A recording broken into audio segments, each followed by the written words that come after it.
தமிழ் தடம் நேயர்களுக்கு வணக்கம். நம்மோடு உரையாட ஊடகவியலாளர் திரு கேப்ரியல் இணைந்திருக்காங்க. வாங்க பேசலாம். வணக்கம். வணக்கம்.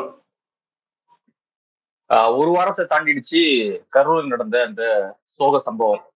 ஆனா இன்னும் வழக்கு பதிவு செய்யப்பட்ட புஷி ஆனந்த் அவர்களையோ சிடிஆர் அவர்களையோ கைது பண்ணாம இருக்காங்க. காவல்துறைக்கு நீதிமன்றம் அழுத்தம் கொடுத்தும் காவல்துறை இன்னும் கண்டுபிடிக்காம இருக்காங்க.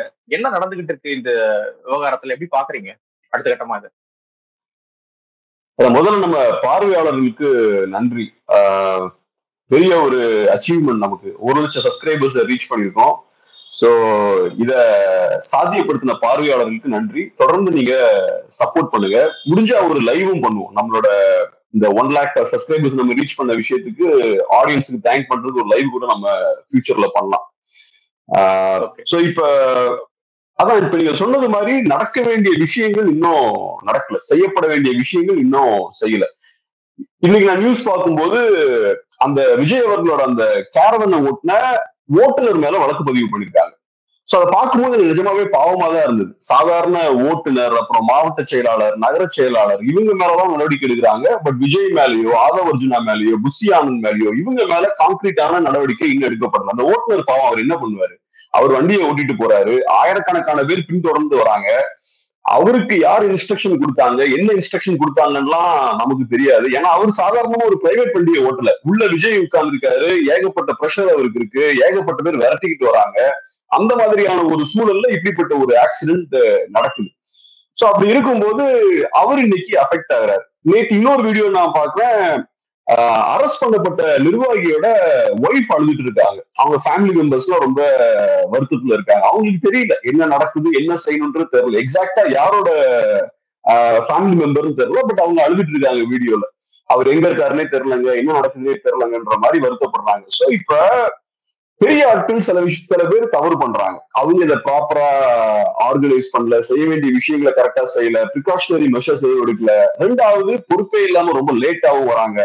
இதெல்லாம் செய்யும் போது இந்த அசம்பாவிதம் நடக்குது. ஆனா பாதிக்கப்படுறது யாருன்னு பார்த்தா அந்த வண்டியோட ஓட்டுநர், மாவட்ட செயலாளர், அப்புறம் நகர செயலாளர், இவங்க எல்லாம் இதனால அஃபெக்ட் ஆகுறாங்க. சோ இது காட்டக்கூடிய விஷயம் என்னன்னா, தலைவர்கள் நம்பி இந்த மாதிரியான மனிதர்களுக்கு முன்னாடி மக்கள் போகக்கூடாது. தலைவர்கள் இப்படி செயல்பட மாட்டாங்க. தலைவர்களை பொறுத்தளவுல ஒரு பிரச்சனை வந்தா முன்னிருந்து அதை ஃபேஸ் பண்ணுவாங்க. இப்ப விஜய் பாருங்க, ஒரு வாரமா அவர் வெளியே வரல, வீட்டுக்குள்ளேயே உட்கார்ந்துருக்காரு. ஒரு வீடியோ மட்டும் அவரு ரிலீஸ் பண்ணிருக்காரு.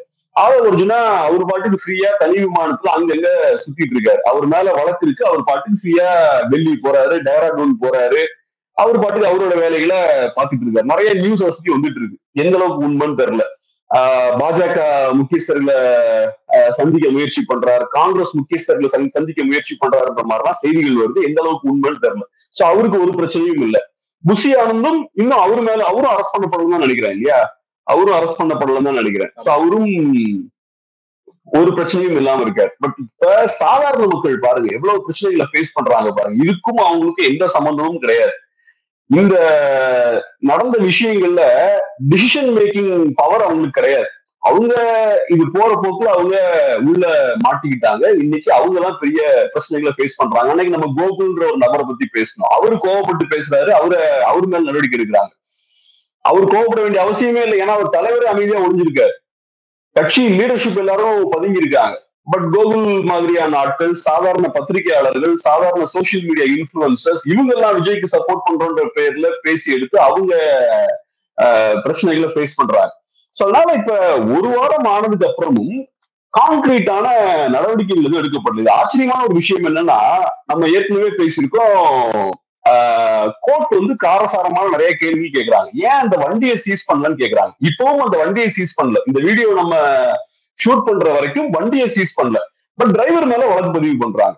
சோ விஜய்க்கு நெருக்கமா இருக்கவங்க, அப்புறம் விஜயை பாதிக்கக்கூடிய விஷயங்கள் ஏன் இங்க பண்ண மாட்டேங்கிறாங்க? அந்த வண்டியை சீஸ் பண்ணா அது விஜய்க்கு டேமேஜ், அது பெரிய ஒரு நெகட்டிவ் இம்பாக்ட் ஏற்படுத்தும். ஏன்னா அந்த வண்டி அது ஒரு அடையாளம். அந்த வண்டியில தான் அது ஒரு நாள் வெளில போறாரு. சோ அதை சீஸ் பண்ணா விஜய்க்கு பெரிய ஒரு டேமேஜ் ஏற்படுத்தும். அதே மாதிரி விஜய் கொண்டக்கூடிய செகண்டரி லீடர்ஸ அரெஸ்ட் பண்ணா அது பெரிய ஒரு டேமேஜை ஏற்படுத்தும். விஜய் மேல வழக்கு பதிவு பண்ணா அதுவும் விஜய்க்கு பெரிய டேமேஜ் ஏற்படுத்தும். அதெல்லாம் பண்ணாம இந்த மாதிரியான விஷயங்கள், டிரைவர் மேல வழக்கு பதிவு பண்றது, மாவட்ட செயலாளர் மேல வழக்கு பதிவு பண்ணி அவர் அரெஸ்ட் பண்றது, நகர செயலாளர் அரெஸ்ட் பண்றது, இந்த மாதிரியான நடவடிக்கைகள் தான் நடக்குது. சோ மக்களுக்கு ஒரு தெளிவு வேணும். இனிமேல் ஃபியூச்சர்ல இந்த மாதிரியான நடிகர்கள் பின்னாடி போகக்கூடாது. இவங்க பக்கா சுயநலவாதிகள் அப்படின்ற விஷயம் இப்ப அமலப்பட்டு போயிருக்கு. ஒரு பிரச்சனை வரும்போதுதான் ஒருத்தன் மக்களுக்கானவனா சுயநலவாதியான்றது தெரிய வரும். சோ இந்த நடிகருக்கு நடிக்கக்கூடிய கூட்டமும் பார்த்தோம்னா பக்கா சுயநலவாத கூட்டம் தான். கீழே இருக்கக்கூடிய தொண்டர்கள் தான் இதுல பாதிக்கப்பட்டிருக்காங்க. ஓகே, எடப்பாடி பழனிசாமி அவர்களும் அவருடைய எக்ஸ்தல பதிவுல சொல்றாரு இது விபத்து இல்ல அப்படின்றாரு. நிறைய விஷயங்கள் அவர் மேற்கோள் கட்டுறாரு. விபத்து இல்ல அப்படின்னா வேற என்ன இது? எதிர்கட்சி தலைவர் இப்படி சொல்றாரு அப்படின்னா அதனுடைய விஷயங்கள் இன்னும் அழுத்தமாக பார்க்கப்படும் இல்லையா மக்களால? சோ இதை எப்படி பாக்குறது? இப்ப இபிஎஸ் அவர்கள் அவரோட கருத்தை அதை பதிவு பண்ணல, ஒரு நாளிதழ அவர் கோட் பண்றாரு, கோட் பண்ணி சொல்றாரு. சோ இபிஎஸ் அவர்கள் ரொம்ப கவனமா இந்த விஷயத்த ஹேண்டில் பண்றாரு. ரெண்டாவது, இபிஎஸ் அவர்கள் கோட் பண்ண மாதிரியே இது ஜஸ்ட் ஒரு ஆக்சிடென்ட் அப்படின்ற மாதிரி நம்ம சொல்லிட்டு போக முடியாது. ஜஸ்ட் ஒரு ஆக்சிடென்ட்னா ரோட்ல 2 வாகனங்கள் வராங்க, 2 பேரையும் அவங்க கண்ட்ரோல்ல மீறி ஒரு சம்பவம் நடந்துச்சுன்னா நம்ம அதை ஜஸ்ட் ஒரு ஆக்சிடென்ட் அப்படின்ற மாதிரி சொல்லலாம். திடீர்னு நம்ம நடந்து போயிட்டு இருக்கோம், கீழே விழுறோம்னா அது ஒரு ஆக்சிடென்ட், நம்ம அதை இன்டென்ஷனலா பண்ணல, அது ஆக்சிடென்ட் அப்படின்ற மாதிரி நம்ம சொல்லலாம். இப்ப நீங்க செய்ய வேண்டிய விஷயங்களை செய்யாம நிறைய தவறுகள்லாம் நீங்க செய்து அந்த தவறுகளின் விளைவா ஒரு பெரிய சம்பவம் நடக்குன்னா அது எப்படி ஆக்சிடென்ட்னு சொல்ல முடியும்? அதனாலதான் கோர்ட்டுமே இந்த மேன்மேட் டிசாஸ்டர் அப்படின்ற அந்த காட்டமான வார்த்தையை யூஸ் பண்றாங்க. அவங்க ஆக்சிடென்ட்னு சாதாரணமா சொல்லியே மேன்மேட் டிசாஸ்டர் அப்படின்ற வார்த்தையில யூஸ் பண்றாங்க. அதுக்கு பெரிய ஒரு வேல்யூ இருக்கு.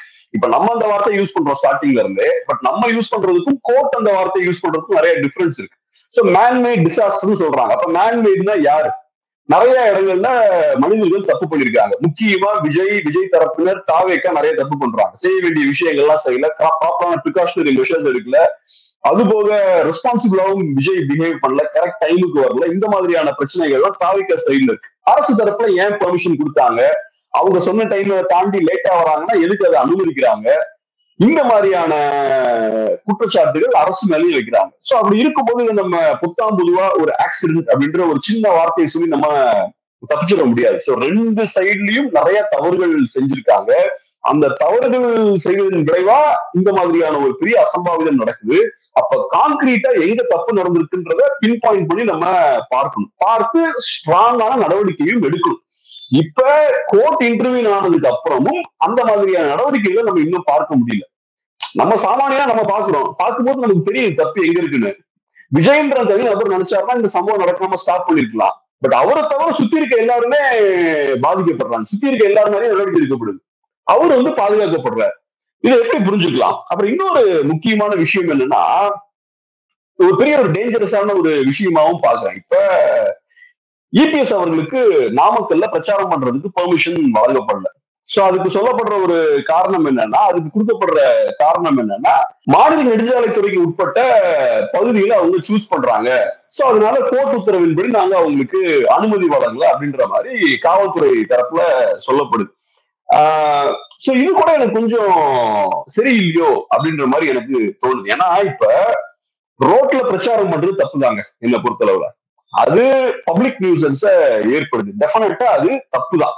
அப்ப அந்த பாயிண்ட்ல இருந்து இந்த விஷயத்தை அணுகுங்க. ரோட்ல யாரும் பிரச்சாரம் பண்ணக்கூடாதுங்க. ரோட்ல பிரச்சாரம் பண்ணா மக்கள் பாதிக்கப்படுறாங்க, இயல்பு வாழ்க்கை பாதிக்கப்படுது, மக்களுக்கு ஃப்ரீயா போக முடியல, போக்குவரத்து பாதிக்கப்படுது. சோ வேண்டாம், ஆம்புலன்ஸ் எல்லாம் போக முடியல, வேண்டான்ற ஒரு முடிவெடுங்க, அதை நான் ஏத்துக்கிறேன். ஆனா இங்க என்ன நடக்குதுன்னா, தாவேக்கான்ற கட்சி ஒரு ஈவெண்ட் ஆர்கனைஸ் பண்றாங்க, அவங்க ஒழுங்கா ஆர்கனைஸ் பண்ணல. சோ அதை ஒரு காரணமா காட்டி இந்த மாதிரியான விஷயங்கள் இப்ப நடக்குது. தாவேக்கான்ற ஒரு கட்சி கிட்ட தாங்க பிரச்சனை இருக்கு, மற்ற கட்சிகள்கிட்ட பிரச்சனை இல்லை. ஏன்னா காலங்காலமா இந்த விஷயத்த ரோட் ஷோ எல்லாம் மற்ற கட்சிக்காரங்க பண்ணிட்டு இருக்காங்க. இந்த மாதிரியான ஒரு சம்பவம் அப்பெல்லாம் நடக்கல. சோ தாவேக்கான்ற கட்சி நடத்தும் போதுதான் இது நடக்குது. அதுக்கான காரணம் என்னன்னா, தாவேக்கான்றது ஒரு கட்சியே கிடையாது, அது ஒரு பொலிட்டிக்கல் ஃபேன் கிளப். சோ இந்த பொலிட்டிக்கல் ஃபேன் கிளப் செய்யக்கூடிய தவறுகளால மற்ற கட்சிகள் பாதிக்கப்படுறதும் கரெக்ட் கிடையாது. இனி பிரேமலதா விஜயகாந்த் அவர்களுக்கும் அடுத்தது ரோட் ஷோ போக முடியாது, மற்ற தலைவர்கள் விருப்பப்பட்டாலும் போக முடியாது. இதெல்லாம் இந்த பொலிட்டிக்கல் ஃபேன் கிளப் பண்ற பிரச்சனையால எல்லாருக்குமே இப்ப ப்ராப்ளம் வருது பாருங்க. சோ இதுவும் ஒரு பெரிய ஒரு சிக்கலா பாக்குறேன். இப்ப போக்குவரத்து நெரிசல் வரக்கூடாது, பப்ளிக் டிஸ்டர்பன்ஸ் இருக்கக்கூடாது, அதனால நாங்க இதை ஃபுல்லா ஸ்டாப் பண்றோம்னா ஓகே. ஆனா இப்ப என்ன நடக்குதுன்னா, இவங்க பண்ண ஒரு தவறால மற்றவங்களுக்கு இந்த மாதிரியான ஒரு விஷயம் நடக்குது. இப்ப உங்களுக்கு தெரியுது எலெக்ஷன் டைம், எல்லாருமே அக்ரெசிவா கேம்பெயின் பண்ணிட்டு இருக்காங்க. இப்ப இபிஎஸ் அவர்கள் வெளில போய் கேம்பெயின் பண்ணா கவர்மெண்ட்டுக்கு அழுத்தம் போடுவாரு. நாளைக்கு பிஜேபிக்காரங்க வெளியே வந்து கேம்பெயின் பண்ணாலும் கவர்மெண்ட்டுக்கு அழுத்தம் போடுவாங்க. சோ இப்ப கவர்மெண்ட்டுக்கு இது வசதியா போச்சு. இப்ப இந்த பொலிட்டிக்கல் ஃபேன் கிளப் பண்ண ஒரு அசம்பாவிதத்தால இப்ப எல்லாருக்கும் பெரிய ஒரு பாதிப்பு ஏற்படுது. சோ இதுவும் பார்த்தா ஒரு சிக்கலான ஒரு காரியம் தான் பாக்குறேன். இப்ப இது நடக்கலன்னா இவங்க எல்லாருமே இன்னைக்கு கேம்பெயின் பண்ணிட்டு இருந்திருப்பாங்க, ஆளும் கட்சிக்கு அழுத்தப்பட்டு இருப்பாங்க. அந்த விஷயமும் இப்ப நடக்காம போயிருக்கு. ஓகே. இப்போ அடுத்த கட்டமா இது எப்படி போகும்னு நினைக்கிறீங்க? காவல்துறையும் திமுக அரசும் விஜய் அவர்களை ரொம்ப டைட் பண்ண மாட்டாங்க. அவங்கள சார்ந்தவங்களையும், அதாவது அடுத்த கட்டமா இருக்கக்கூடிய 3 தலைவர்கள் சிடிஆர், அப்புறம் புஷி ஆனந்த், ஆதவ் அர்ஜுனா அவங்களையும் டைட் பண்ண மாட்டாங்க. ஆனா கீழே இருக்கிறவங்கள கொஞ்சம் நெருக்கடி கொடுத்து கைது பண்றாங்க, வழக்கு பதிவு பண்றாங்க, அதெல்லாம் நடக்குது. மாரிதாஸ் அவர்களை கூட வந்து கைது பண்ணாங்க, அதுக்கப்புறம் விடுவிச்சாங்கன்ற செய்திகள்லாம் வந்துச்சு. சோ எப்படி பாக்குறீங்க? இதை பத்தி பேசினா கைது, ஆனா யார் காரணமாக இருந்தாங்க அப்படின்னு சொல்லப்பட்டுச்சோ அவங்கள கைது பண்ண மாட்டாங்க. சோ கரெக்டா தான் போயிட்டு இருக்கா, இல்ல வேற ஏதாவது கணக்கு வச்சு இந்த கேம் பிளே பண்ணுதா திமுக? எப்படி பாக்குறீங்க? கண்டிப்பா இதுக்கு பின்னாடி வேற நிறைய கான்செப்ட்லாம் இருக்கு. பட் அந்த கான்செப்டுக்குள்ளதான் போறதுக்கு முன்னாடி முக்கியமா நம்ம பார்க்க வேண்டிய விஷயம் என்னன்னா, எப்படி விஜய் அப்படின்ற ஒரு இண்டிவிஜுவல் ஸ்பெஷலான ஒரு ட்ரீட்மெண்ட் என்ஜாய் பண்றாரு பாருங்க. இவ்வளவு பெரிய ஒரு தவறு பண்றாரு, வெளியே வந்து எதுவும் பேச மாட்டேங்கிறாரு, கம்ஃபர்டபுளா வீட்டுக்குள்ள உட்கார்ந்து இருக்காரு. அவரை சுத்தி இருக்கக்கூடிய செகண்டரி லெவல் லீடர்ஸ் அவங்க எல்லாம் பெரிய ஆட்கள். சோ அவங்களும் சேஃபா கம்ஃபர்டபுளா இருக்காங்க. ஆனா சாதாரண மக்கள் எல்லாம் பாதிக்கப்படுறாங்க. இது காட்டக்கூடிய விஷயம் என்ன? இது காட்டக்கூடிய விஷயம் என்னன்னா, விஜய் அப்படின்ற அந்த நபருக்கு ஒரு பிரிஃபரன்ஷியல் ட்ரீட்மெண்ட் வழங்கப்படுது, ஒரு ஸ்பெஷலான ஒரு ட்ரீட்மெண்ட் வழங்கப்படுது. இவர் ஒன்றும் பெரிய சாதனை படைக்கல இவருக்கு ஸ்பெஷலான ட்ரீட்மெண்ட் வழங்கப்படுறதுக்கு. இவரு பெரிய ஒரு மிஸ்டேக்க பண்ணிருக்காரு. இப்ப கோர்ட் கேட்கிற விஷயம் என்ன, விஜய் மேல ஏன் இன்னும் வழக்கு பதிவு பண்ணலன்னு நீதியரசர் கேட்கிறார். அப்படி இருக்கும்போது அதுல என்ன சிக்கல் இருக்கு? இப்ப சம்பவம் நடந்து ஒரு வாரம் ஆயாச்சு, இப்பவாவது எடுக்கலாம்ல ஒரு ஆக்ஷனை விஜய் மேல. ஃபர்ஸ்ட் ஸ்டார்டிங்ல ஓகே, பரபரப்பா இருக்கும் போது எடுத்த உடனே ஆக்ஷன் எடுத்தா சில சிக்கல்கள்லாம் வரதுக்கு வாய்ப்பு இருக்கு, அது பேக் ஃபயர் ஆகிறதுக்கு வாய்ப்பு இருக்கு, அசம்பாவித சம்பவங்களை ஏற்படுத்துறதுக்கான வாய்ப்பு இருக்கு, அதெல்லாம் ஓகே. இப்ப எடுக்கலாம்ல. கேட்டா டிவி எல்லாம் பார்க்கும்போது நிறைய காரணங்கள் சொல்றாங்க. விஜய்க்கு பெரிய ஃபேன்ஸ் இருக்காங்க, நிறைய பிரச்சனைகள் வரும், அசம்பாவித சம்பவங்கள்லாம் நடந்துரும். சோ அப்ப விஜய்க்கு ஃபேன்ஸ் நிறைய இருக்கும்போது அவருக்கு பிடிச்ச மாதிரி அவர் செயல்படுவாரு, அவரை யாருமே தட்டி கேட்க மாட்டாங்க அப்படின்னு நம்ம பார்க்கிறதா. விஜய் என்ன ஸ்பெஷலான ஒரு இண்டிவிஜுவலா? அவரும் சாமானிய ஒரு மனிதர் தானே. இப்ப இதெல்லாம் நம்ம பேசுறதால நமக்கு வந்து விஜய் மேல பெரிய வன்மமோ கோபமோ அதெல்லாம் எதுவும் கிடையாது. அவரை வேணுமே டார்கெட் பண்றதுக்கு இதை பண்றோமோ அப்படின்லாம் கிடையாது. இது நம்ம நியாயமா இந்த விஷயத்த கேட்கிறோம். விஜய் என்ன ஸ்பெஷலான ஒரு இண்டிவிஜுவலா? மற்ற மனிதர்களை விட கொஞ்சம் டிஃப்ரெண்டான அவரு. எல்லாரும் எப்படி ட்ரீட் பண்றோமோ அதே மாதிரி விஜய் நம்ம ட்ரீட் பண்ணணும். தப்பு பண்ணா விஜய் தண்டிக்கணும், மற்றவங்க தப்பு பண்ணாலும் விஜய் தண்டிக்கணும். விஜய்க்கு மட்டும் இந்த ப்ரிஃபரன்ஷியல் ட்ரீட்மெண்ட். விஜய் பெரிய ஃபேன்ஸ் எல்லாம் வச்சிருக்காரு, விஜய் பெரிய ஃபேன் ஃபாலோயிங் வச்சிருக்காரு, பெரிய ஸ்டாரா இருக்காரு, பணபலம் படைத்தவரா இருக்காரு. அதுக்காக அவரை நம்ம ஸ்பெஷலா ட்ரீட் பண்ணலாமா? அது கரெக்ட் கிடையாது. சோ அதனால நடக்கிற விஷயங்கள் வச்சு பார்க்கும்போது ரொம்ப ஆச்சரியமா இருக்கு. ஒரு வாரம் ஆயாச்சு, கோர்ட்டும் இன்டர்வியூ பண்ணியாச்சு. பட் இருந்தாலும் விஜய்க்கு பாதிப்பு ஏற்படுத்தக்கூடிய விஷயங்கள் எதுவும் நடக்கல. அவரோட வண்டியை இன்னும் சீஸ் பண்ணல, விஜய் மேல இன்னும் வழக்கு பதிவு பண்ணல, அந்த டாப் லெவல் லீடர்ஸையும் டஃபா டீல் பண்ணல. சோ இதெல்லாம் எப்படி புரிஞ்சுக்கிறதுன்னு நமக்கு தெரியல. ஏன் விஜய்க்கு இவ்வளவு ப்ரொடெக்ஷன்? இது இருக்கக்கூடாது இல்ல. திமுக தாவேகா எதிர்த்து தான் அரசியல் பண்றாங்க, தாவேகா திமுக எதிர்த்து தான் அரசியல் பண்றாங்க. அப்படி இருக்கும்போது உங்களுக்கு அட்லீஸ்ட் உங்க பாயிண்ட் ஆஃப் வியூ இருந்து பார்க்கும்போது ரெண்டு பேருக்குமே ரெண்டு பேரை காப்பாற்ற வேண்டிய தேவையில்லை. ஆனா தாவேகாவும் குவைட்டா இருக்காங்க, தாவேக்காவும் டைரக்டா அரசுக்கு எதிராக எதுவும் பேச மாட்டேங்கிறாரு, ஹிண்ட் பண்றாங்க. விஜய் எல்லாம் ஹிண்ட் தான் பண்றாரு, அப்படியே லைட்டா சொல்லி பாக்குறாரு. சில கரூர்ல மட்டும் எது நடக்குது அப்படின்ற மாதிரிலாம் பேசுறாரு. அதை தாண்டி திமுகவுக்கு டேமேஜ் ஏற்படுத்தக்கூடிய விஷயங்களை பண்ண மாட்டேங்கிறாரு. கேம்பெயின்ல என்னென்ன பேச்சு பேசுனீங்க, இப்ப பேச வேண்டியதானே? இது பெரிய சதியா இருந்தா இப்ப வந்து பேச வேண்டியதானே? இது எதுவும் பேச மாட்டேங்கிறீங்க. ஆனா சுத்தி இருக்கவங்க எல்லாம் அந்த யூடியூபர்ஸ், அப்புறம் இன்ஃபுளுசர்ஸ், இவங்க எல்லாம் உட்காந்து பேசிட்டு இருக்காங்க. இதெல்லாம் எப்படி நம்ம புரிஞ்சுக்கிறது? அப்புறம் பார்த்தா வேற நிறைய பேர் வந்து அரெஸ்ட் பண்ணப்படுறது, இந்த விஷயங்கள்லாம் நம்ம பார்த்துட்டு இருக்கோம். இன்ஃபுளுசர்ஸ், யூடியூபர்ஸ் எல்லாம்.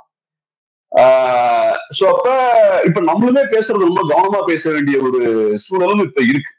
சோ அந்த மாதிரியான ஒரு இடத்துக்கு தான் நம்ம சொசைட்டி போயிருக்கு. ஆனா தவறு பண்ணவங்க கம்ஃபர்டபுளா உட்கார்ந்துருக்காங்க, தவறு பண்ணவங்களை தவிர மற்ற எல்லாரும் நெருக்கப்படுறாங்க. சோ அப்படிப்பட்ட ஒரு சூழல் இருக்கு. இதை எப்படி புரிஞ்சுக்கிறது?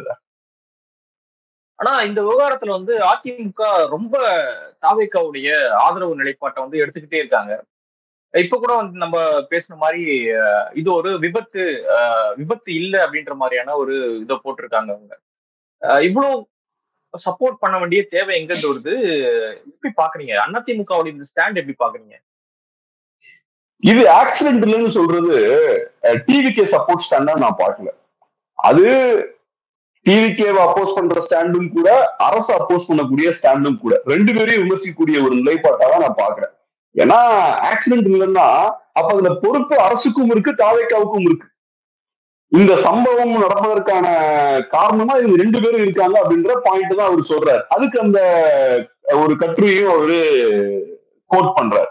சோ அதனால எனக்கு என்னமோ இந்த இடத்துல தாவேக்காவை டிஃபெண்ட் பண்ணி பேசாருன்னு பார்க்கல. பட் டெஃபினட்டா நீங்க சொல்றது மாதிரி அவரு தாவேக்கா கிட்ட ஒரு மேபி ஒரு சாஃப்ட் கார்னர் இருக்கு.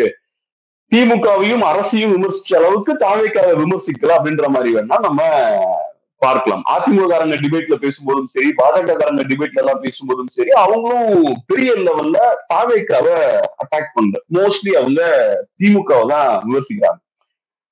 சோ இப்ப பொலிட்டிக்கலாவும் இதுல சில விஷயங்கள் இருக்கு. சோ அவங்கள பொறுத்தளவுல தாவேக்கா பக்கம் ரொம்ப அக்ரெசிவா திரும்பினா அது திமுகவுக்கு கம்ஃபர்டபுளா போயிடும்.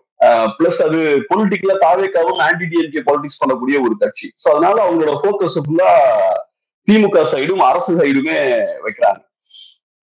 அப்புறம் அரசு நினைச்சது அதை ஸ்டாப்பும் பண்ணிருக்கலாம் இல்லையா? அதுவும் ஒரு முக்கியமான பாயிண்ட்ல. அரசு நினைச்சா அதை ஸ்டாப் பண்ணிருக்கலாம். இப்ப சொல்றாங்க 10,000 பேர் வருவோம் நான் எதிர்பார்த்தோம், ஆனா 25,000 பேர் வந்துட்டாங்க. சோ எல்லாருமே நிறைய பகுதிகளில் இருந்து வந்திருப்பாங்க. அப்ப அதெல்லாம் நினைச்சா நம்ம ஸ்டாப் பண்ணிருக்கலாம். அது போக விஜய் கரெக்ட் டைமுக்கு வரலாம்னா எதுக்கு அவர் அலோவ் பண்றீங்க? ஒவ்வொரு தடவையும் அவர் இந்த மாதிரியான வயலேஷன்ஸ்ல ஈடுபடும் போது ஸ்டார்டிங்லேயே அவருக்கு வார்ன் பண்ணி அவரை கரெக்டா டீல் பண்ணிருக்கலாம். அதே மாதிரி இப்ப கோர்ட் கேட்கிற விஷயங்கள் இருக்குல்ல, ஏன் அந்த வாகனத்தை சீஸ் பண்ணல அப்படின்ற விஷயங்கள், அதெல்லாம் ஃபர்ஸ்டே பண்ணிருக்கலாம்ல. சோ விஜயை நீங்க டஃபா டீல் பண்ணீங்கன்னா எப்படி ஒரு சாமானியனை கையாளுவீங்களோ அதே மாதிரி விஜயும் கையாண்டு இருந்தா இந்த பிரச்சனையே நடந்திருக்காரு. டிரைவர் மேல அப்பவே நீங்க வழக்கு பதிவு பண்ணிருக்கலாம்ல. அந்த வீடியோ எல்லாம் அப்பவே சர்க்குலேட் ஆச்சு, பெரிய வைரல் வீடியோவா மாறிச்சு, எல்லாருமே பார்த்திருப்பீங்க. பட் இருந்தாலும் அவர் மேல வழக்கு பதிவு பண்ணல. இப்ப கோர்ட் இன்டர்வியூ ஆனதுக்கு அப்புறம் அந்த விஷயங்கள்லாம் நடக்குது. சோ இந்த மாதிரி செய்ய வேண்டிய விஷயங்கள் எல்லாத்தையுமே ஸ்டார்டிங்ல இருந்தே கரெக்டா செய்திருந்தால் டெஃபினட்டா அந்த சம்பவமே நடந்திருக்காது. பட் ஏதோ ஒரு இடத்துல செய்ய வேண்டிய விஷயங்கள்லாம் செய்யல, விஜய ஃப்ரீயா ஆப்ரேட் ஆக அலோவ் பண்றாங்க ஸ்டார்டிங்ல இருந்து. சோ அப்படி விஜய ஃப்ரீயா ஆப்ரேட் ஆக அலோவ் பண்ணும்போது இந்த மாதிரியான ஒரு சம்பவம் நடக்குது. சோ அதனால ஒண்ணு விஜய் இந்த நிகழ்வை நடத்திக்க வேண்டிய அவசியமே இல்லை. விஜயும் தாவேக்காவும் நான் ஏற்கனவே சொன்ன மாதிரி இவங்க ஒரு அரசியல் கட்சியே கிடையாது, ஒரு பொலிட்டிக்கல் ஃபேன் கிளப் தான் இவங்க. இவங்க இந்த மாதிரியான ஒரு அரசியல் நிகழ்வை நடத்தி மக்களுக்கு ஒரு பிரயோஜனம் வரப்போறது கிடையாது. இப்ப பிரேமலதா விஜயகாந்த் எல்லாம் காட்டமான நிறைய கேள்விகள் எல்லாம் கேட்டிருக்காங்க. ரொம்ப நல்லா இருந்தது அவங்களோட அந்த ஆர்கியூமெண்ட்ஸ் எல்லாம். சோ இவரோட தலைவரும் கிடையாது, அந்த ஈவெண்ட்டை வந்து பார்க்க வரவங்க தொண்டர்களும் கிடையாது, அவங்க ஃபேன்ஸ் தான். சோ அப்படி இருக்கும்போது இதுக்கு அரசியல் ரீதியான ஒரு இம்பார்ட்டன்ஸும் கிடையாது. பப்ளிக் நியூசன்ஸை தவிர இந்த ஈவெண்ட்டுக்கு எந்த முக்கியத்துவமும் கிடையாது. 3 சாட்டர்டே பப்ளிக் நியூசன்ஸ் இவங்க ஏற்படுத்தியிருக்காங்க. சோ விஜய் நினைச்சிருந்தாருன்னா வீட்டுல உட்கார்ந்து அந்த பிரச்சனையே வராது. தேவையில்லாம உங்க ரசிகர்களை கூப்பிட்டு தேவையில்லாம இந்த மாசா பேசுறன்ற பேர்ல எதையாவது பேசி அவங்களையும் ஹைப்பர் ஆக்கி இவ்வளவு பெரிய ஒரு சம்பவத்தை ஏற்படுத்திருக்க வேண்டிய அவசியமே இல்லை. சோ அதனால ரெண்டு சைடும் பொறுப்பு இருக்கு. அரசு நினைத்தாலும் ஸ்டாப் பண்ணிருந்திருக்கலாம், விஜய் நினைத்திருந்தாலும் இதை ஸ்டாப் பண்ணிருக்கலாம். சோ ரெண்டு சைடும் பொறுப்பு இருக்கு. ஓகே, அடுத்ததாக வந்து சுயமரியாதை இயக்கத்தினுடைய 100ஆண்டு விழா செங்கல்பட்டுல வந்து நடக்குது, மறைமலை நகர். அதுல மு.க. ஸ்டாலின் அவர்கள் பங்கேற்று ஒரு விஷயத்த பேசுறாரு. கலைஞர் சொல்லாத வார்த்தையை, அண்ணா சொல்லாத வார்த்தையை நான் வந்து பயன்படுத்தினேன். அதாவது திராவிட மாடல் அப்படின்ற ஒரு வார்த்தையை பயன்படுத்தினா அது வைத்தீர்ச்சில வந்து கொடுக்குது மத்தவங்களுக்கு அப்படின்னு வந்து சொல்றாரு. வரப்போற தேர்தல் வந்து அரசியல் சம்பந்தமான தேர்தல் இல்ல, சமுதாயம் சம்பந்தமான தேர்தல் இது அப்படின்னா சொல்றாங்க. எப்படி பாக்குறீங்க? அதுக்கப்புறம் கவர்னர் கூட வந்து ஒரு விஷயத்த சொல்லியிருந்தாரு. தமிழ்நாடு முழுக்க நான் பயணிக்கிறேன், எங்க பார்த்தாலும் வந்து தமிழ்நாடு போராடும், தமிழ்நாடு வெல்லும் அப்படின்னு வந்து எழுதியிருக்கு. எதுக்காக தமிழ்நாடு போராடணும், யார் கூட தமிழ்நாடு போராடணும் அப்படின்ற கேள்வி வந்து எழுப்பியிருந்தாரு. அதற்கு மு.க. ஸ்டாலின் அவர்கள் எக்ஸலத்துல போட்டிருந்தாரு, ஹிந்தி திணிக்கிறீங்க, அதுக்கு எதிராக நான் போராடுவோம் அப்படிலாம் சொல்லியிருந்தாரு. என்இபி இருக்கு, அதுக்கு எதிராக போராடுவோம். ஸோ இதெல்லாம் போராடி தமிழ்நாடு வந்து வெல்லும் அப்படின்னு வந்து சொல்லியிருந்தாரு. திரும்ப இந்த மத்திய அரசு திமுக இந்த சண்டையானது மும்முரமாகுது, எப்படி பாக்குறீங்க? ஸ்டாலின் அவர்கள் அந்த நிகழ்வுல பேசினதெல்லாம் பார்க்கும்போது கொஞ்சம் ஆச்சரியமா இருக்கு. எப்படி இப்படி பேசுறார் அப்படின்ற மாதிரி எனக்கு தோணுச்சு. ஏன்னா கொஞ்சம் அரகண்டாவும் இருக்கு அவர் பேசுறதுலாம். ஒரு விஷயம் அவர் என்ன சொல்றாருன்னா, அண்ணா கலைஞர் சொல்லாதத நான் செய்யறேன் அப்படின்ற கோபம் நிறைய பேருக்கு இருக்கு அப்படின்ற மாதிரி அவரு பேசுறாரு. அது நிறைய பேரை டென்ஷன் ஆகுது அப்படின்ற மாதிரி பேசுறாரு. சோ என்ன சொல்றாரு, அண்ணா கலைஞர் சொல்லாததை நான் செய்யறேன் அப்படின்ற மாதிரி சொல்றாரு. இது ரொம்ப ஆச்சரியமா இருக்கு இந்த மாதிரியான வார்த்தைகள் எல்லாம் கேட்கும் போது. இப்ப அண்ணாவும் கலைஞரும் ஒரு விஷயத்த சொல்லனா அவங்களுக்கு அந்த விஷயம் இருக்கிறதே தெரியணும் தானே அர்த்தம். சோ அந்த விஷயத்த அவங்க பேசவே இல்லை, அவங்களுக்கு அந்த விஷயம் பத்தி தெரியணும்னு அர்த்தம். சோ அவங்களுக்கு தெரியாத ஒரு விஷயத்த கூட நான் செய்யறேன் அப்படின்ற மாதிரி சொல்றாரு. இப்ப இப்படி சொல்லலாம், அண்ணாவும் கலைஞரும் செய்ய நினைத்த விஷயங்கள் அன்னைக்கு செய்ய முடியல, அதை நான் இன்னைக்கு செஞ்சு காட்டிட்டேன் அப்படின்னு சொல்றது வேற. ஆனா அண்ணாவுக்கும் கலைஞருக்கும் இப்படியான விஷயங்கள் இருக்குன்றதே தெரியல, அதை நான் செஞ்சுட்டேன் அப்படின்ற பொருள்ல பேசுறது இருக்குல்ல, அதுவும் ஸ்டாலின் செஞ்சுட்டேன்னு சொல்றாரு. அது திமுக செஞ்சோம் நாங்க செஞ்சோம்னு சொல்ல, அதெல்லாம் ஸ்டாலின் செய்து காட்டுறார் அப்படின்ற மாதிரி சொல்றாங்க. அவங்க எல்லாம் சொல்லாத விஷயங்கள், சொல்ல கூட இல்லாத விஷயங்களே நான் செய்யறேன் அப்படின்ற மாதிரி அவர் சொல்றாரு. நான் ஸ்டாலின் அப்படின்ற இடத்துல இருந்து அவரு பேசுறாரு. இது எப்படி புரிஞ்சுக்கிறது இல்ல? இப்ப ஒரு பெரிய ஒரு இயக்கம் இருக்கு, ஒரு பெரிய ஒரு போராட்டம் நடத்துறாங்க, அதன் வாயிலாக சில விஷயங்கள்லாம் செஞ்சு முடிக்கிறாங்க, சாதிக்கிறாங்கன்னா நாங்க செஞ்சோம், எங்க இயக்கம் இதை செஞ்சது, நான் அந்த இயக்கத்துக்கு தலைமை தாங்குறேன். அது நீங்க சொல்லணும்னே அவசியம் இல்லை, நேச்சுரலாவே கன்வே ஆயிடும். நான்லாம் நீங்க சொல்ல வேண்டிய அவசியமே இல்லை, நாங்க செஞ்சோம்னாலே அது கன்வே ஆயிடும். நீங்க தலைமை தாங்கி அதை நடத்துறீங்க. ஆனா இப்படி பேசுறதெல்லாம் பார்க்கும்போது அண்ணா கலைஞரை விடலாம் நான் ஒரு பெரிய லீடர் அப்படின்ற மாதிரி ஸ்டாலின் அவர்கள் தன்னை ப்ரொஜெக்ட் பண்ணிக்க முயற்சி பண்றாரா? அதுக்கான தேவை என்ன இருக்கு அப்படின்ற ஒரு கேள்வி. சோ இது ஒரு ரொம்ப சர்ப்ரைசிங்கா இருந்தது எனக்கு. அந்த வார்த்தை கேட்கும்போது எனக்கு ரொம்ப சர்ப்ரைசிங்கா இருந்தது. ரெண்டாவது இன்னொரு விஷயத்தையும் அவரு பேசுறாரு. இப்ப சுயமரியாதை அப்படின்ற விஷயத்தை பத்தி நிறைய பேசுறாரு. இபிஎஸ் அவர்களுக்கு திராவிடம்னா என்னன்னே தெரியாது அப்படின்ற பாயிண்டையும் பேசுறாரு. இதுவும் பார்த்தோம்னா திராவிடம் அப்படின்னா என்னன்றது உங்களுக்கும் தெரியாது, எனக்கும் தெரியாது, தமிழ்நாட்டுல யாருக்குமே தெரியாது. திராவிட ஆதரவாளர்களும் கான்கிரீட்டா இதுதான் திராவிடம் அப்படின்னு சொல்ல மாட்டேங்கிறாங்க. இந்த விஷயத்த அவங்க சொல்லிட்டாங்கன்னா நம்ம எல்லாருமே ஏத்துக்கலாம். சோ இதுதான் திராவிடம், இதுதான் திராவிடியன் ஐடியாலஜி அப்படின்ற விஷயத்த நம்ம புரிஞ்சுக்கலாம். பட் அன்பார்ச்சுனேட்லி இவங்க சொல்ல மாட்டேங்கிறாங்க. ரெண்டாவது, திராவிட அமைப்புகளால, திராவிட கட்சிகளால தமிழ் மக்களுக்கு நிறைய லாபங்கள் வந்திருக்கு அப்படின்ற மாதிரி பேசுறாங்க. திராவிடம்ன்ற வார்த்தை அந்த இயக்கங்களை குறிக்கும் போது திராவிடம்ன்ற வார்த்தை யூஸ் பண்றாங்க. அதனால லாபம் யாருக்கு அப்படின்ற இடத்துக்கு வரும்போது தமிழர்கள் சொல்றாங்க. சோ நிஜமாவே உங்களால தமிழர்களுக்கு லாபம் இருக்கு, அதெல்லாம் ஓகே. ஏன் உங்களால தமிழ் அப்படின்ற வார்த்தை யூஸ் பண்ண முடியல? உங்க கட்சியில ஏன் இன்னைக்கும் திராவிடம் அப்படின்ற பேர் இருக்கு? நீங்க தமிழர்களுக்கான வேலை பாக்குறீங்க, தமிழ்நாட்டுல தானே இருக்கீங்க, தமிழ் மக்களோட பிரதிநிதியாக நீங்க இருக்கீங்க, தமிழ் மக்கள் வாக்களிச்சு தான் நீங்க பவருக்கு வந்திருக்கீங்க. அப்படி இருக்கும்போது ஏன் திராவிடம் அப்படின்ற அந்த வார்த்தை உங்களுக்கு தேவைப்படுது? தமிழர் முன்னேற்ற கழகம்னு பேர் வச்சுட்டு போக வேண்டியதாங்க. சோ அதனால என்னதான் நீங்க உங்களை தமிழர்களுக்கான கட்சி, தமிழர்களுக்கான தலைவர்கள் நாங்கன்னு நீங்க கிளைம் பண்ணிக்கிட்டாலும் உங்களுக்கு தமிழ் அடையாளத்துக்குள்ள வர்றதுக்கு உங்களுக்கு தயக்கம் இருக்கு. இன்னைக்கு வரைக்கும் அது முடியல. சோ அதுவும் ஒரு முக்கியமான ஒரு பாயிண்ட். அப்புறம் சுயமரியாதை பத்தி பேசுறதெல்லாம் பார்க்கும்போது நமக்கு ரொம்ப ஆச்சரியமா இருக்கு. எப்படி ஃபேமிலி பாலிடிக்ஸ் பேசக்கூடிய ஒரு கட்சி சுயமரியாதையை டிஃபெண்ட் பண்ணக்கூடிய ஒரு கட்சியா இருக்க முடியும்? ஃபேமிலி பாலிடிக்ஸ பிராக்டிஸ் பண்ணக்கூடிய ஒரு கட்சி சுயமரியாதைக்கு எதிரான ஒரு கட்சியா தான் இருக்க முடியும்.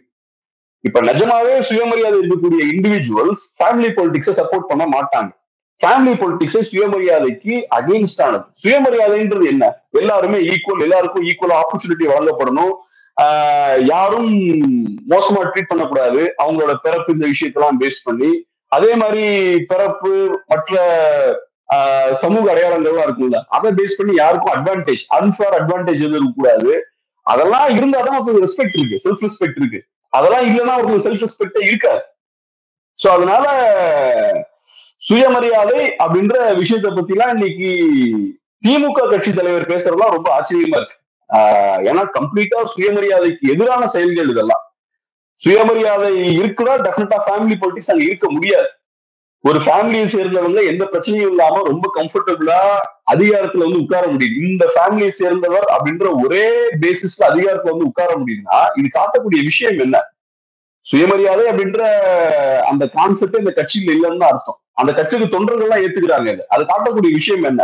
அந்த கட்சி தொண்டர்களுக்கும் சுயமரியாதை பத்தின புரிதல் இல்ல, சுயமரியாதையெல்லாம் தூக்கி போட்டுட்டு அவங்க இந்த விஷயத்தை ஏத்துக்கிறாங்க அப்படின்றதுதான் இது காட்டுது.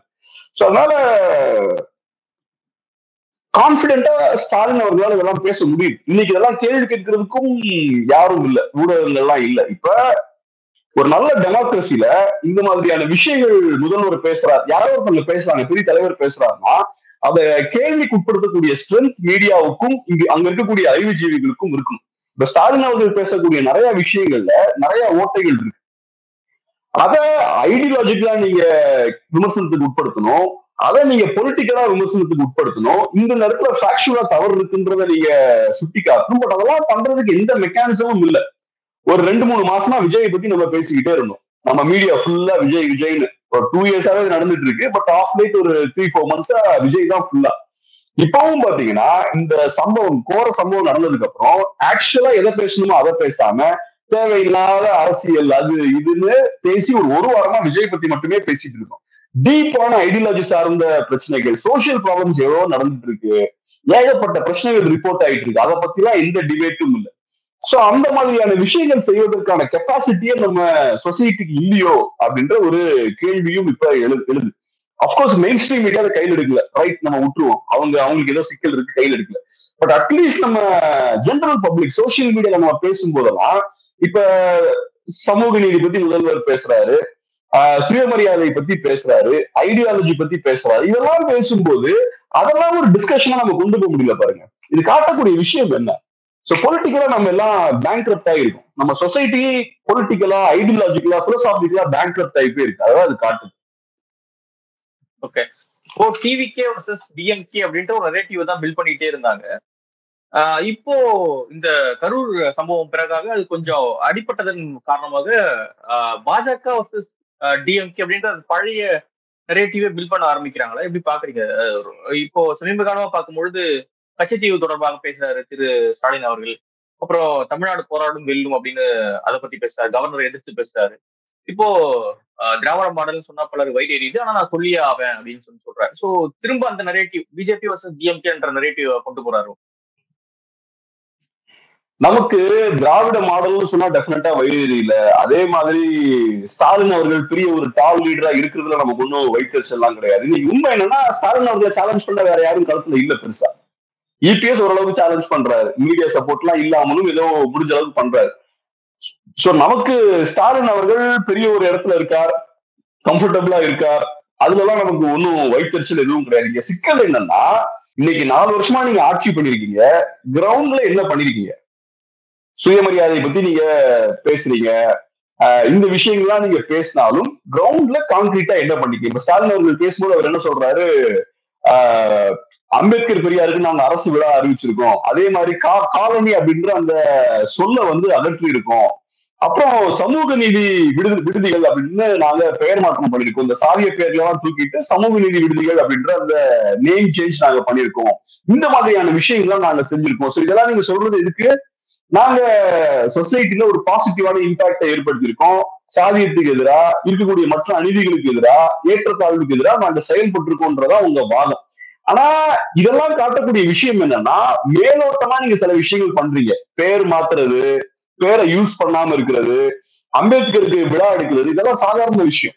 அம்பேத்கருக்கு விழா எடுக்கிறது ரொம்ப சாதாரணமான விஷயம். நீங்க செய்ய வேண்டியது என்னன்னா, அம்பேத்கரோட டீச்சிங்ஸ் இருக்குல்ல, அவர் சொல்ற விஷயங்களை பிராக்டிகலா இம்ப்ளிமெண்ட் பண்ணும். அங்கதான் நிறைய சிக்கல்கள் இருக்கு. இன்னைக்கும் பாக்குறோம், ஏகப்பட்ட அநீதிகள் களத்துல நடந்துட்டு இருக்கு. தூய்மை பணியாளர்கள் நம்ம எப்படி நடத்துறோம் எல்லாருக்கும் தெரியும், தமிழகமே பார்த்துட்டு இருந்தோம் அவங்க தூய்மை பணியாளர்கள் எப்படி நடத்தப்பட்டாங்கன்ற விஷயத்த. அதே மாதிரி இன்னைக்கும் சாதிய ரீதியான ஒடுக்குமுறைகள் நடந்துட்டு இருக்கு, இன்னைக்கும் ஆணவ கொலைகள் நடந்துட்டு இருக்கு, இன்னைக்கும் ஒடுக்கப்பட்ட மக்கள் ஏகப்பட்ட பிரச்சனைகளை ஃபேஸ் பண்றாங்க, இன்னைக்கும் இன்இக்வாலிட்டி இருக்கு. சாதாரணமா ஒருத்தர் ஒரு குடும்பத்துல பிறந்திருக்கார் அப்படின்றதுக்காகவே அவர்னால சிஎம் ஆக முடியுது. நிஜமாவே ஒருத்தன் குவாலிஃபைடா இருந்தாலும் அவனுக்கு அந்த பதவி மறுக்கப்படுது, அவன் அந்த கிட்ட கூட நெருங்க முடியாது. சோ அப்படி இருக்கும்போது எவ்வளவு அநீதிகள் இருக்கு. நீங்க செய்ய வேண்டியது இந்த மாதிரியான மேம்போக்கான விஷயங்கள் கிடையாது. நீங்க செய்ய வேண்டியது களத்துல இறங்கி ஸ்ட்ராங்கா ஒர்க் பண்ணும்.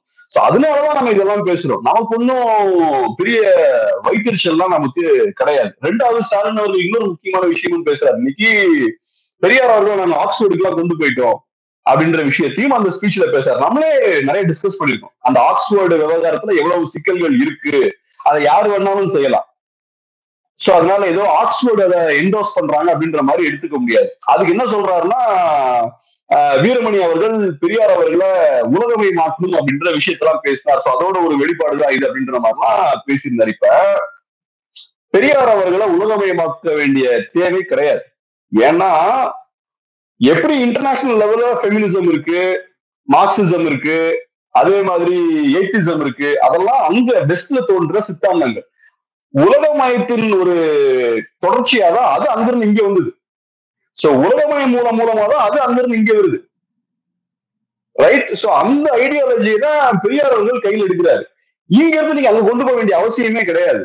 நீங்க பிரிட்டனுக்கு இங்க இருந்து பெரியாரோட ஐடியாலஜியை கொண்டு போக வேண்டிய அவசியமே கிடையாது. ஏன்னா அங்க இருந்துதான் அந்த ஐடியாலஜி எல்லாம் இங்க வருது, யூரோப்ல இருந்துதான் அந்த ஐடியாலஜி எல்லாம் இங்க வருது.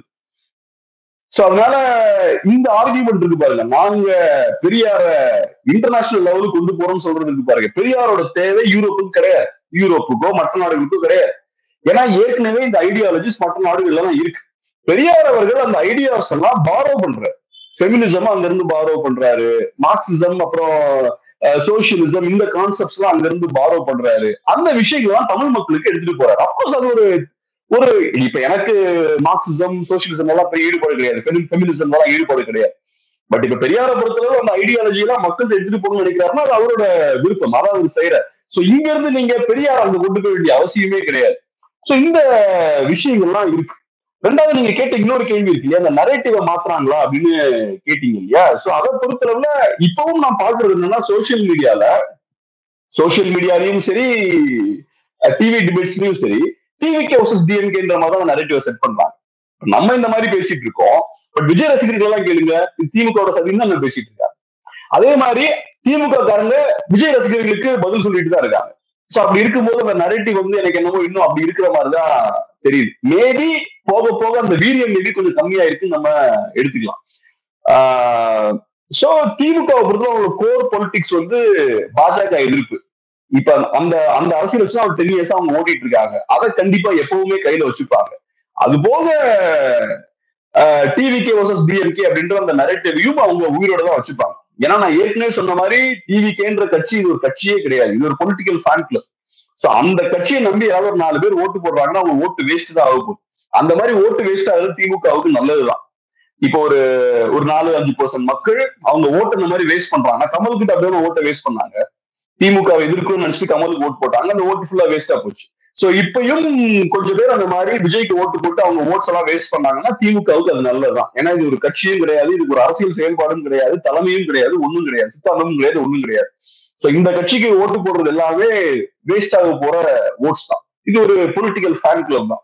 சோ அந்த வகையில TVK versus DMK narrative set பண்ணா டெஃபினட்டா அது டிஎம்கேக்கு அட்வான்டேஜ் தான். அந்த விஷயத்தை கண்டிப்பா பண்ணுவாங்க, அதை சும்மா ஈஸியா விட்டுற மாட்டாங்க. நிறைய விஷயங்களை மூணு பகிர்ந்துட்டீங்க, ரொம்ப நன்றி. நன்றி.